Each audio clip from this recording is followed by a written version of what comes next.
Pride and Prejudice, by Jane Austen. Chapter 6. The ladies of Longbourn soon waited on those of Netherfield. The visit was soon returned in due form. Miss Bennet's pleasing manners grew on the goodwill of Mrs. Hurst and Miss Bingley, and though the mother was found to be intolerable, and the younger sisters not worth speaking to, a wish of being better acquainted with them was expressed towards the two eldest.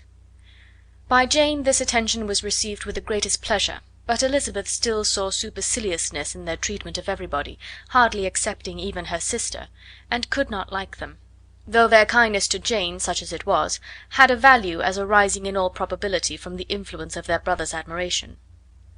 It was generally evident, whenever they met, that he did admire her, and to her it was equally evident that Jane was yielding to the preference which she had begun to entertain for him from the first, and was in a way to be very much in love; but she considered with pleasure that it was not likely to be discovered by the world in general, since Jane united, with great strength of feeling, a composure of temper and a uniform cheerfulness of manner which would guard her from the suspicions of the impertinent. She mentioned this to her friend Miss Lucas.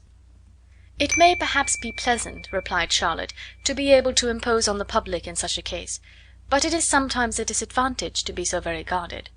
If a woman conceals her affection with the same skill from the object of it, she may lose the opportunity of fixing him, and it will then be but poor consolation to believe the world equally in the dark. There is so much of gratitude or vanity in almost every attachment, that it is not safe to leave any to itself. We can all begin freely, a slight preference is natural enough, but there are very few of us who have heart enough to be really in love without encouragement. In 9 cases out of 10 a woman had better show more affection than she feels. Bingley likes your sister undoubtedly, but he may never do more than like her, if she does not help him on." "But she does help him on, as much as her nature will allow. If I can perceive her regard for him, he must be a simpleton indeed not to discover it too.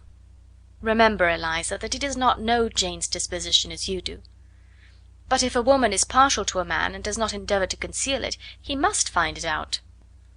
"Perhaps he must, if he sees enough of her; but though Bingley and Jane meet tolerably often, it is never for many hours together, and as they always see each other in large mixed parties, it is impossible that every moment should be employed in conversing together. Jane should therefore make the most of every half hour in which she can command his attention. When she is secure of him, there will be more leisure for falling in love as much as she chooses." "Your plan is a good one," replied Elizabeth, "where nothing is in question but the desire of being well married, and if I were determined to get a rich husband, or any husband, I dare say I should adopt it. But these are not Jane's feelings. She is not acting by design. As yet she cannot even be certain of the degree of her own regard, nor of its reasonableness. She has known him only a fortnight. She danced 4 dances with him at Meryton, she saw him one morning at his own house, and has since dined with him in company 4 times. This is not quite enough to make her understand his character." "Not as you represent it. Had she merely dined with him, she might only have discovered whether he had a good appetite, but you must remember that 4 evenings have also been spent together, and 4 evenings may do a great deal." "Yes, these 4 evenings have enabled them to ascertain that they both like Vingt better than commerce, but with respect to any other leading characteristic, I do not imagine that much has been unfolded." "Well," said Charlotte, "I wish Jane success with all my heart, and if she were married to him to morrow I should think she had as good a chance of happiness as if she were to be studying his character for a 12-month. Happiness in marriage is entirely a matter of chance. If the dispositions of the parties are ever so well known to each other, or ever so similar beforehand, it does not advance their felicity in the least.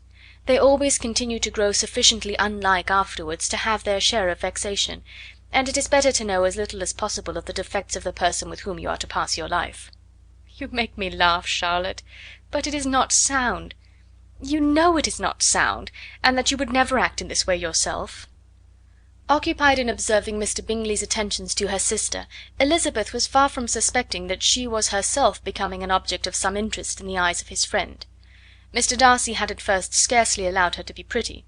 He had looked at her without admiration at the ball, and when they next met he looked at her only to criticise. But no sooner had he made it clear to himself and his friends that she hardly had a good feature in her face, than he began to find it was rendered uncommonly intelligent by the beautiful expression of her dark eyes. To this discovery succeeded some others equally mortifying. Though he had detected with a critical eye more than one failure of perfect symmetry in her form, he was forced to acknowledge her figure to be light and pleasing, and in spite of his asserting that her manners were not those of the fashionable world, he was caught by their easy playfulness. Of this she was perfectly unaware. To her he was only the man who made himself agreeable nowhere, and who had not thought her handsome enough to dance with. He began to wish to know more of her, and as a step towards conversing with her himself, attended to her conversation with others. His doing so drew her notice. It was at Sir William Lucas's, where a large party were assembled. "What does Mr. Darcy mean," said she to Charlotte, "by listening to my conversation with Colonel Forster?" "That is a question which Mr. Darcy only can answer. But if he does it any more, I shall certainly let him know that I see what he is about. He has a very satirical eye, and if I do not begin by being impertinent myself, I shall soon grow afraid of him."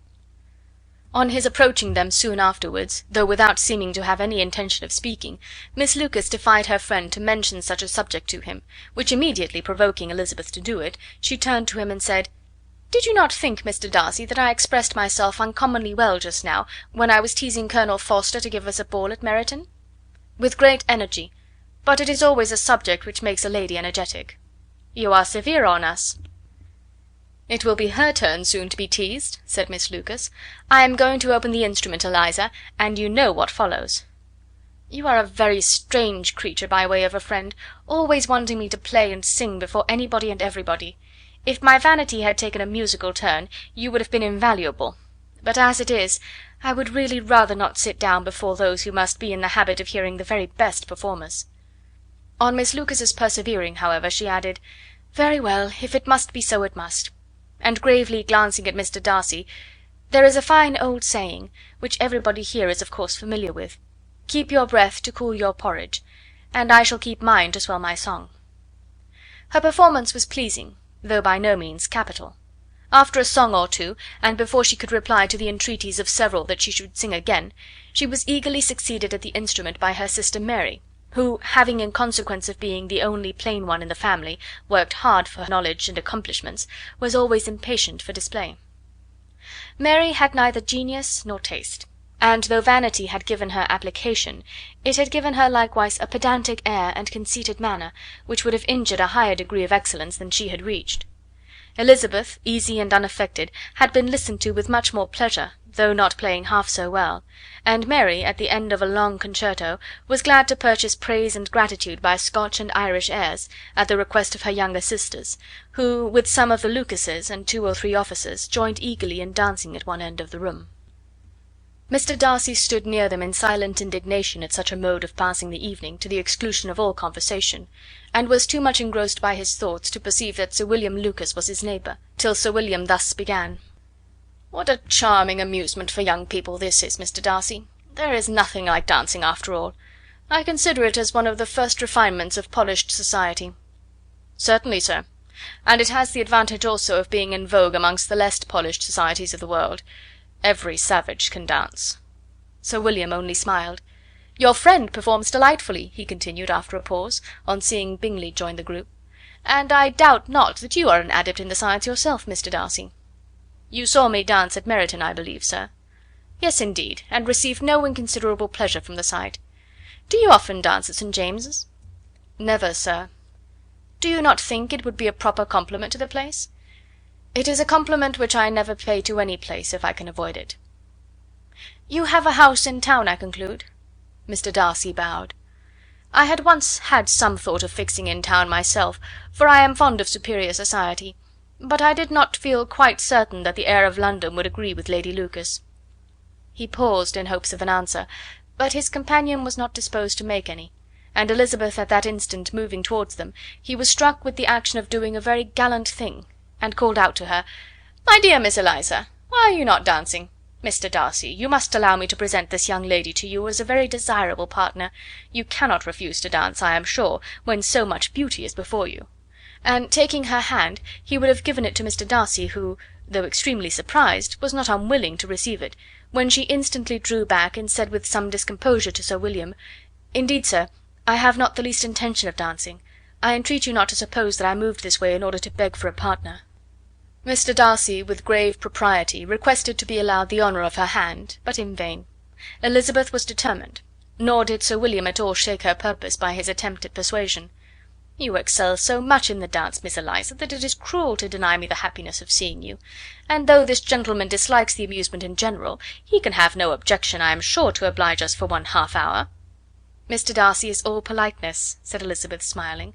"He is indeed; but considering the inducement, my dear Miss Eliza, we cannot wonder at his complaisance, for who would object to such a partner?" Elizabeth looked archly, and turned away. Her resistance had not injured her with the gentleman, and he was thinking of her with some complacency when thus accosted by Miss Bingley. "I can guess the subject of your reverie." "I should imagine not." "You are considering how insupportable it would be to pass many evenings in this matter, in such society; and indeed I am quite sure of your opinion. I was never more annoyed. The insipidity, and yet the noise; the nothingness, and yet the self importance of all these people. What would I give to hear your strictures on them?" "Your conjecture is totally wrong, I assure you. My mind was more agreeably engaged. I have been meditating on the very great pleasure which a pair of fine eyes in the face of a pretty woman can bestow." Miss Bingley immediately fixed her eyes on his face, and desired he would tell her what lady had the credit of inspiring such reflections. Mr. Darcy replied with great intrepidity, "Miss Elizabeth Bennet." "Miss Elizabeth Bennet!" repeated Miss Bingley. "I am all astonishment. How long has she been such a favourite? And pray, when am I to wish you joy?" "That is exactly the question which I expected you to ask. A lady's imagination is very rapid; it jumps from admiration to love, from love to matrimony, in a moment. I knew you would be wishing me joy. Nay, if you are serious about it, I shall consider the matter as absolutely settled. You will be having a charming mother in law indeed, and of course she will always be at Pemberley with you." He listened to her with perfect indifference while she chose to entertain herself in this matter, and as his composure convinced her that all was safe, her wit flowed long. Chapter 7